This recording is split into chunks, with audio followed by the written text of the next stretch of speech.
आप कौन सा दस्तावेज चाहते हैं? आपने इसकी शुरुआत बिहार से क्यों की? हाँ। लेकिन कानून में एसआईआर की भी हिदायत नहीं। सुप्रीम कोर्ट ने कहा कि भाई कम से कम आधार तो मान लो, लेकिन चुनाव आयोग उसके लिए तैयार नहीं है। भारत में विपक्ष की पत्रकारिता लगभग खत्म हो गई है। सड़कें सूनी हो जाती हैं तो संसद आवारा हो जाती है। कानून अमूमन ये कहता है कि 100 दोषी भले छूट जाएं, किसी एक बेगुनाह को सजा नहीं होनी चाहिए। तो हमेशा से वो चलता रहा है कि मीडिया का एक धड़ा बीजेपी को लेके सॉफ्ट रहा है। 21वीं सदी में मीडिया को जेल खानों में नहीं, 5 स्टार होटलों में कैद किया जाता है। नमस्कार, मिहिर गौतम ऑफिशियल में आपका स्वागत है। और चुनाव आयोग बनाम विपक्ष, बहुत तेजी से ये मुद्दा सामने आ रहा है और लगातार विपक्षी दल एकजुट हो रहे हैं, विरोध प्रदर्शन हो रहा है। बिहार में एसआईआर शुरू हुआ, जिस वक्त में वोटर रिवीजन जो काम शुरू हुआ वहाँ पर, उससे लेकर के राहुल गांधी के प्रेस कॉन्फ्रेंस में कई राज्यों को लेकर के उन्होंने अपनी बात कही और आरोप लगाए कि जो वोट है वो चोरी हो रहा है। हमारे साथ इस पर बात करने के लिए मौजूद हैं वरिष्ठ पत्रकार प्रियदर्शन जी। प्रियदर्शन जी, आपका स्वागत है। नमस्कार। ये जो आरोप है विपक्ष का कि वोट चोरी हो रहा है, आप इसको कैसे देखते हैं? देखिए, राहुल गांधी ने जो प्रेस कॉन्फ्रेंस की, उसके जो सबूत थे बहुत प्रत्यक्ष थे। कायदे से चुनाव आयोग को अगर उसके पास कोई सफाई है तो सफाई देनी चाहिए, क्योंकि चुनाव आयोग एक निष्पक्ष संस्था के रूप में देखा जाना चाहिए, किसी पार्टी की तरह नहीं। दुर्भाग्य से चुनाव आयोग की तरफ से या तो सूत्रनुमा कुछ बयान आए, या एफिडेविट की बात की गई, या बीजेपी के नेता उसके प्रवक्ता की तरह काम करने लगे। यानी एक तरह से चुनाव आयोग को जो करना था राहुल गांधी की प्रेस कॉन्फ्रेंस के बाद, अगर उसका कहना है कि ये राहुल गांधी गलत बयानी कर रहे हैं तो उनके खिलाफ कार्रवाई करे। एक लोकतांत्रिक संस्था को जो इतनी बड़ी है, जिस पर देश का चुनाव कराने का दायित्व है, वो अगर संदेहों के कटघरे में खड़ी होती है तो बड़ी बात है। लेकिन दुर्भाग्य से जो सबूत हैं वो इस ओर इशारा करते हैं कि अनजाने में, चाहे जानबूझ के, बदनीयती में, या उसके असर क्या हुए मैं ये नहीं जानता हूँ। जी बिल्कुल। लेकिन स्पष्ट है कि चुनाव आयोग को सफाई देनी थी और अब तक जो उसने सफाइयां दी हैं वो पर्याप्त नहीं है। चुनाव आयोग ने इस बीच एक काम शुरू किया है फैक्ट चेक करने का। वो फैक्ट चेक जो है उसका भी फैक्ट चेक हो सकता है, जिस तरह से तमाम चीजें हो रही है। और चुनाव आयोग जिस तरह से बर्ताव कर रहा है, जैसे आपने बताया कि वो कह रहा है हलफनामा दो या नोटिस भेजे जा रहे हैं, जब सबूत पब्लिक डोमेन में है। राहुल गांधी ने प्रेस कॉन्फ्रेंस जो तमाम सबूत डाले वो पब्लिक डोमेन में है, और कई पत्रकारों ने जांच भी की जा करके, अलग अलग चैनल और ग्रुप के पत्रकारों ने, और उसमें उन्हें सच्चाई नजर आई पहली नजर में। तो चुनाव आयोग तमाम सबूतों पर एक प्रेस कॉन्फ्रेंस करके क्यों नहीं बता दे रहा है कि क्या है? यही हमारा कहना है। जब वो चुनाव की घड़ी आती है तो सबसे बोर करने वाले प्रेस कॉन्फ्रेंस इन्हीं के होते हैं जी। वो एक एक ब्यौरा देते हैं कि विकलांगों के लिए हमने अलग व्यवस्था की है, हमने बुजुर्गों को उनके घर जाकर वोट देने की व्यवस्था की है। वो विज्ञापन देके लोगों को वोट देने की अपील करते हैं, बिना ये समझे कि लोकतंत्र में ऐसे विज्ञापन बहुत काम नहीं आते हैं। वोटर दूसरे ढंग से जागरूक होता है। लेकिन जहां प्रेस कॉन्फ्रेंस करने की वाकई आवश्यकता है, जहां वाकई चुनाव आयोग की विश्वसनीयता बहाल करने की बहुत बड़ी जिम्मेदारी है, वहां चुनाव आयोग खामोश है। वो क्यों डरा हुआ है, वो किसके दबाव में काम कर रहा है, ये समझना बहुत मुश्किल काम है। एक जो सवाल उठ रहा है इसके बाद में कि चुनाव आयोग तो अपनी तरफ से कुछ नहीं कह रहा है इस पर, लेकिन विपक्ष बार बार कह रहा है वोट चोरी हुई है। इसको लेकर के विपक्ष चुनाव आयोग जाना चाहता था। तो जो विपक्ष चुनाव आयोग जाना चाहता था, तो उसमें दिक्कत क्या है कि उन्हें रास्ते में रोक दिया जाता है? हाँ, ये भी हैरानी की बात है। और ये दिखाई पड़ता है आज, खास तौर पे जो प्रदर्शन चल रहे थे जिस तरह, तो मुझे लोहिया हालांकि बहुत बार दोहराए जा चुके हैं, उनको मैं बार बार याद करता हूँ। उनका एक वाक्य था कि जब सड़कें सूनी हो जाती हैं तो संसद आवारा हो जाती है। लेकिन आज की सड़क देखकर समझ में आया, जिस तरह राहुल, प्रियंका या दूसरे तमाम नेता, जिस तरह अखिलेश ने बाकायदा बैरिकेड क्रॉस करने की कोशिश की, उसको क्रॉस किया, उन सब से देख के लगता है कि विपक्ष को बहुत जेन्युइन मुद्दा लग रहा है। उसको लग रहा है कि ये एक ऐसा सवाल है जिसकी वजह से उसको चुनाव में हार झेलनी पड़ी है, और जितने कम अंतरों से कई सीटों का निर्णय हुआ है जी। उसका भी ध्यान रखने की जरूरत है।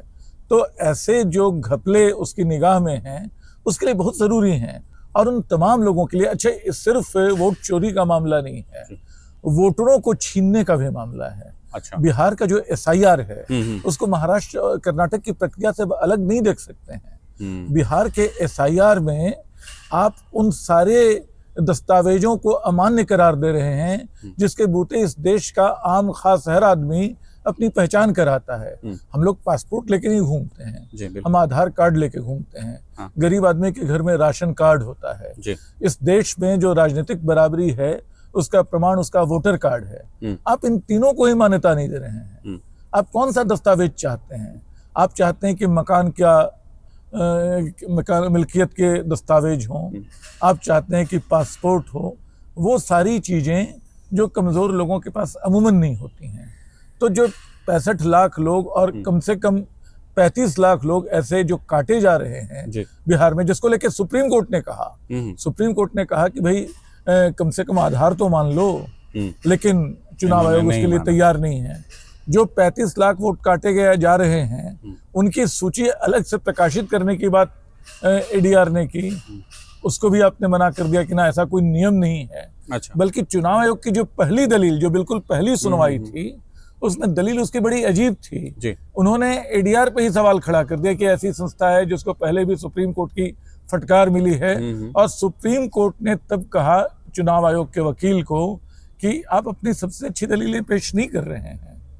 ये हालत है चुनाव आयोग की। SIR का जिक्र आपने किया। SIR पर तेजस्वी यादव एक प्रेस कॉन्फ्रेंस करते हैं। उस प्रेस कॉन्फ्रेंस के बाद चुनाव आयोग कहता है आपके पास 2 EPIC नंबर हैं, है ना? उसको लेकर के आप जवाब दीजिए हमें। दिलचस्प ये, तेजस्वी यादव की प्रेस कॉन्फ्रेंस कल भी करते हैं। उसमें उन्होंने बिहार के डिप्टी CM जो विजय कुमार सिन्हा हैं, उनके 2 जो कार्ड है वो वोटर कार्ड डाले हैं, और उसमें उन्होंने दावा किया है कि दोनों में एपिक नंबर गलत है।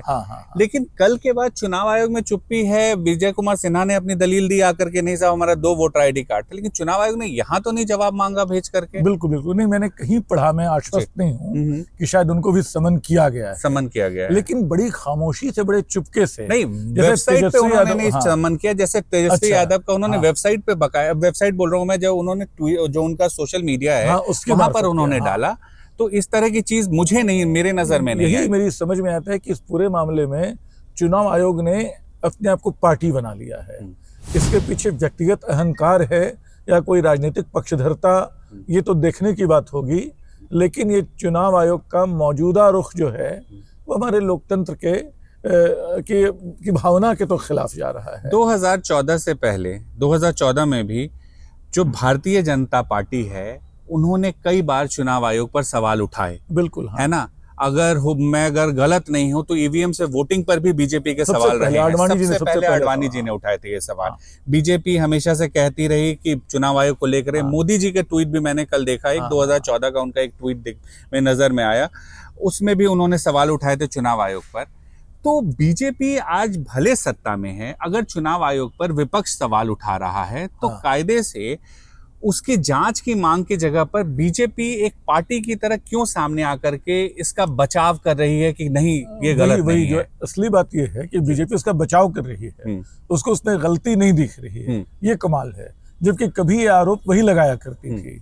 देखिए, EVM हो चाहे SIR का मामला हो, SIR के मामले में तो बहुत सारी गड़बड़ियां हैं जो बाकायदा याचिकाकर्ताओं ने ध्यान दिलाया था कि SIR की कोई, अभी सुप्रीम कोर्ट चुनाव आयोग ये कह रहा है कि जो जिनके नाम काटे गए उनकी सूची प्रकाशित करने की कोई व्यवस्था नहीं है, कोई उसकी हिदायत नहीं है कानून में। लेकिन कानून में SIR की भी हिदायत नहीं है। कानून में स्पष्ट है कि जब आप ऐसा कोई सर्वे करेंगे तो उसकी तारीखें तय है कि 1 जुलाई, 1 अक्टूबर, 1 जनवरी, 1 मार्च से करेंगे। और आपको सारे देश का करना था जो आपने कहा। आपने उसकी शुरुआत बिहार से क्यों की? क्योंकि वहां चुनाव होने इतनी जल्दी आपको मालूम है कि चीजें नहीं हो पाएंगी। तो चुनाव आयोग का रुख इस मामले में संदिग्ध है। एसआईआर को लेकर के विपक्ष हमलावर है बिहार में, लेकिन चुनाव आयोग ने वहां पर इस प्रक्रिया को करवाया है। प्रक्रिया के बाद आज मैं देख रहा था, जो बड़े अखबार हैं जो खबरें छापते हैं, कहीं एक रूम के फ्लैट में 200-200, 300-300 लोगों के नाम है। बिल्कुल, हाँ। राहुल गांधी ने भी कहा कि 00 करके एड्रेस है, वहां पर है ये। चुनाव आयोग अपने इस पर जरूर कहता है सोशल मीडिया पर कि फैक्ट चेक करता है वो। अब वो फैक्ट चेक कैसे करते हैं वो चुनाव आयोग जाने और उनकी पूरी व्यवस्था जाने, लेकिन उस फैक्ट चेक में ये है कि वो ये नहीं बता रहे हैं कि हाँ वाकई ऐसा है या नहीं है। वो बार बार ये कह रहे हैं कि आप हलफनामा दीजिए, या आपको कर्नाटक ने पहले नोटिस दिया है, अब आपको जो नोटिस है वो हरियाणा दे रहा है। तो नोटिस से कैसे हल निकलेगा, सच्चाई कैसे सामने आएगी? असल में तकनीकी बहानों में चुनाव आयोग खुद को छुपा रहा है जी, बल्कि उसने एक और बड़ी गलती की है जिसकी ओर सुप्रीम कोर्ट ने भी ध्यान खींचा था। ये कहा गया था कि आप आधार जिनके पास है सबको खारिज नहीं कर सकते हैं। बिल्कुल, क्योंकि एक्सक्लूशन जो होता है एक साथ आप सबका नहीं कर सकते हैं। जिनके गड़बड़ हो आप उन्हीं को खारिज कर सकते हैं। नियम ये कहता है, हमारा कानून अमूमन ये कहता है कि 100 दोषी भले छूट जाएं, किसी एक बेगुनाह को सजा नहीं होनी चाहिए। भारतीय लोकतंत्र में भी किसी एक नागरिक का वोट भी नहीं काटा जाना चाहिए, लेकिन चुनाव आयोग जो है वो पब्लिक एक्सक्लूशन कर रहा है। सबके सब आधार हो तो रखो अपने पास, लेकिन आधार फर्जी तो पासपोर्ट भी निकल जाता है कई बार। हमने कई लोगों के पासपोर्ट के बारे में सुना, प्रतिशत उसका कम है, ठीक है, लेकिन अब सबके सब पासपोर्ट को मान्यता नहीं देंगे। ऐसा कौन सा दस्तावेज है दुनिया का जिसकी नकल, जिसकी फर्जी कॉपी तैयार नहीं हो सकती? तब किन चीजों के नोट फर्जी होते हैं, तब कहाँ इस बात को लेंगे? बहुत स्पष्ट है कि चुनाव आयोग एक गलत जिद पे अड़ा हुआ है। प्रियदर्शन जी, आप इतने लंबे समय से मीडिया में हैं, आपने अखबारों को भी देखा, इलेक्ट्रॉनिक मीडिया में आप काम करते हैं। इन तमाम खबरों की कवरेज को लेकर के आपको क्या लगता है, मीडिया जो है वो बिल्कुल सही तरह से इन्हें कवरेज दे रहा है, या फिर मीडिया भी एक धड़ा पार्टी बन करके वही बातें कह रहा है जो भारतीय जनता पार्टी कह रही है? देखिए, ये प्रक्रिया आज की नहीं हो, सिर्फ इसी मामले में नहीं।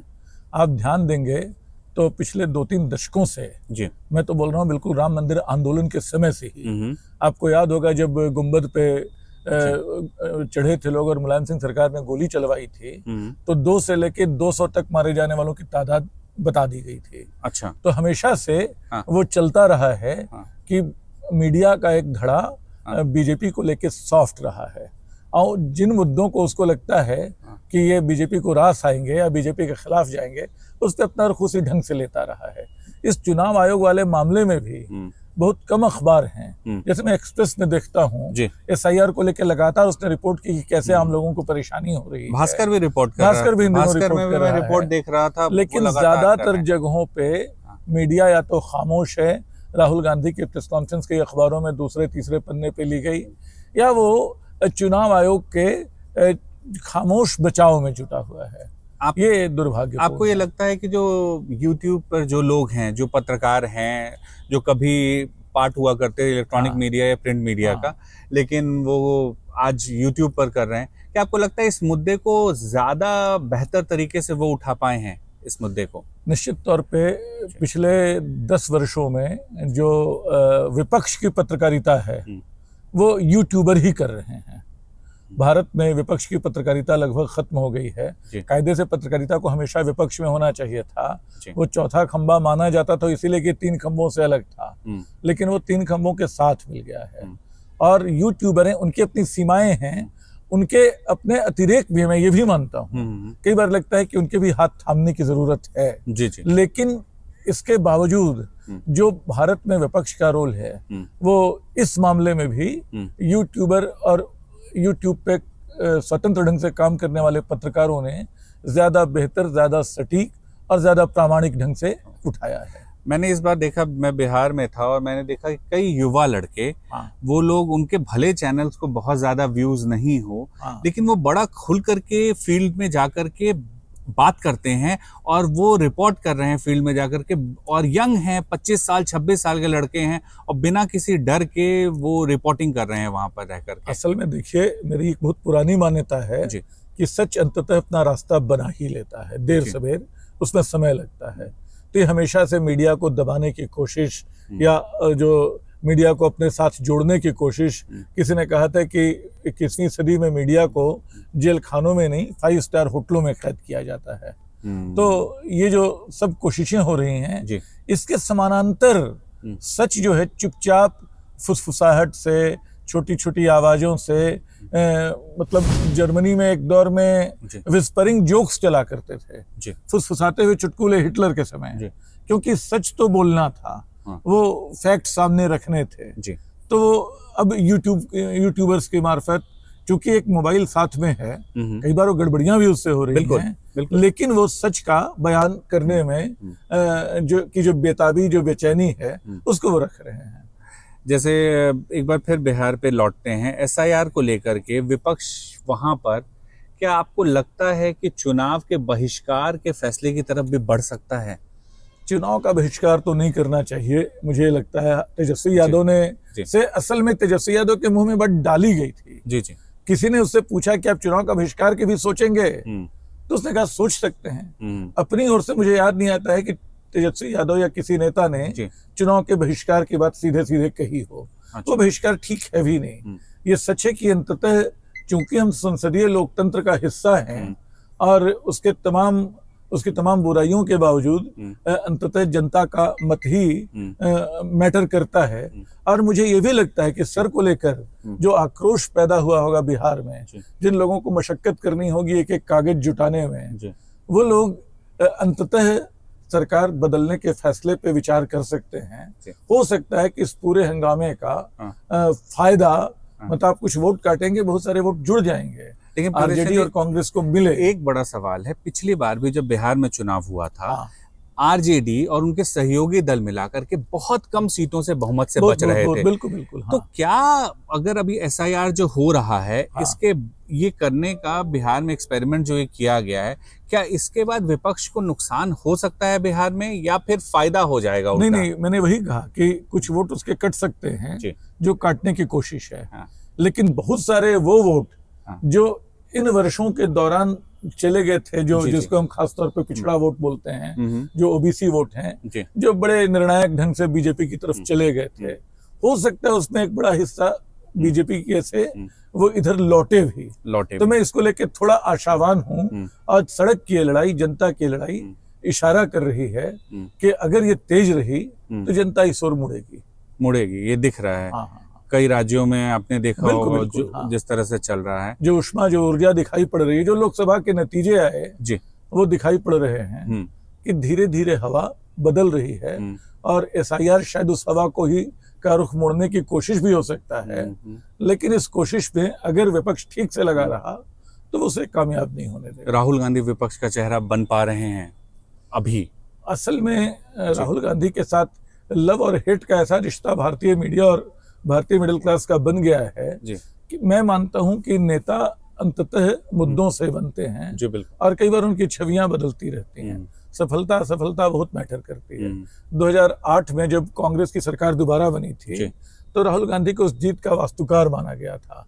तब यूपी में कांग्रेस को 20 सीटें से ज्यादा सीटें मिली थी। 2009 लोकसभा 2009 लोकसभा जी बिल्कुल। 20 से ज्यादा 20 से ज्यादा सीटें मिली थी और कांग्रेस दोबारा चुन के आई थी। तब राहुल गांधी को प्रधानमंत्री तक बनाने की बात होने लगी थी। लेकिन राहुल गांधी 2014, 2019 और बाद के नतीजों ने मतलब उनको हाशिए पे ला दिया। लेकिन ये दिखता है कि जब वो मुद्दे खड़े कर रहे हैं, जब वो और प्रियंका मिलके सड़क पे उतरते हैं, तो एक अजब सी ऊर्जा पैदा होती है। और कई दल साथ दिख रहे हैं। अभी मैंने देखा कि कई दल बिल्कुल साथ दिखे, जैसे समाजवादी पार्टी आज के प्रोटेस्ट में मैं देख रहा था, या टीएमसी भी उस तरह से बहुत ज्यादा अलग मुद्दों पे तो अलग होना एक बात है, जिसपे आप ये साबित करने की कोशिश करते हैं कि इंडिया गठबंधन टूट गया, इंडिया गठबंधन टूट गया, आप नहीं आया, टीडीपी नहीं आई, सॉरी टीएमसी नहीं आई, तो वो नहीं आए। लेकिन अंततः एक बड़े लक्ष्य के लिए बंगाल का मामला आएगा, बिहार का मामला आएगा, तो देर सवेर ये जुड़ेंगे साथ में। ये मुझे लगता है जुटना होगा और मुद्दे इनको जोड़ेंगे। ये मामला जो राहुल गांधी ने अभी रखा है सामने में, वोटर लिस्ट की चोरी का, वोटरों की वोट की चोरी का, उस मामले को लेके आपको लगता है कि विपक्ष कोर्ट भी जा सकता है? विपक्ष को जाना चाहिए। हालांकि अदालतों के साथ मैंने कई बार देखा है, उनकी शुरुआती टिप्पणियां तो बड़ी उत्साहवर्धक होती हैं।